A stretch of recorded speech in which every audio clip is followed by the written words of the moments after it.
كنت اقول لها لا يا حبيبتي عادي، ما فيهاش اي حاجة، اقعدي زي ما انتي لو انتي عايزة.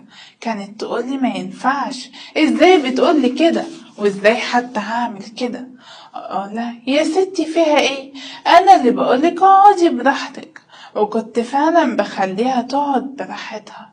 كانوا صحابي يجوا وانا فعلا كنت ببقى قاعد معاهم، وكنت اخلي مراتي تقعد وكمان مامتي تقعد. وفضل الحال مستمر على كده كتير، لحد ما في مرة لقيت صاحبي بيكلمني وبيفاجئني بطلب غريب جدا، وهو ان احنا كنا بنبعت صور لبعض ستات يعني في كده يعني، بس ستات من بتوع النت بقى والحاجات دي. فقال لي بقول لك ايه، بدل ما بتبعت لي ستات غريبة من بتوع النت او صورة لقيتها هنا ولا هنا ولا هنا، طب اقول لك على حاجة احسن. قلت له قول لي عايز تقول ايه. قال لي ايه رايك لما تبعت لي صورة لمراتك. ايه، مراتي؟ ايوه مراتك طبعا.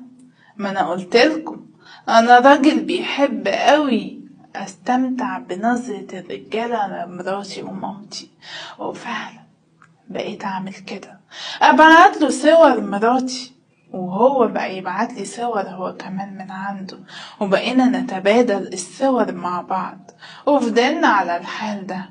كنت دايما اصور مراتي من غير ما تحس، وهي بتغير وهي بتعمل ايه وهي بتسوي ايه وهي وما كانتش طبعا متضايقة يا اخوانا، ما انا جوزها يعني عمري ما هعمل لها حاجة غلط أو حتى وحشة، ولا هيجي في بالها أبدا اللي أنا حتى بعمله.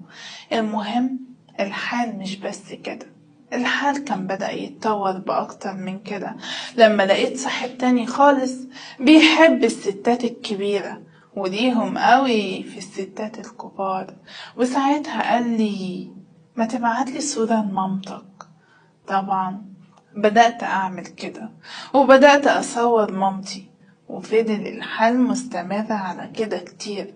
بقيت أصور في مامتي وأصور في مراتي وأبعت لصحابي. ومش بس بيكفيني كده، أنا كنت بعزم عندي صحابي في البيت وأخلي أمي ومراتي يقعدوا قدامهم، وطبعا كنت ببقى شايفهم وأنا من جوايا مبسوط جدا ومستمتع وعجبني قوي الوضع ده، لدرجة ان انا بكون مرتاح قوي كده، لدرجة ان انا اللي بكلمهم وخطط معاهم هيجوا المرة الجاية امتى.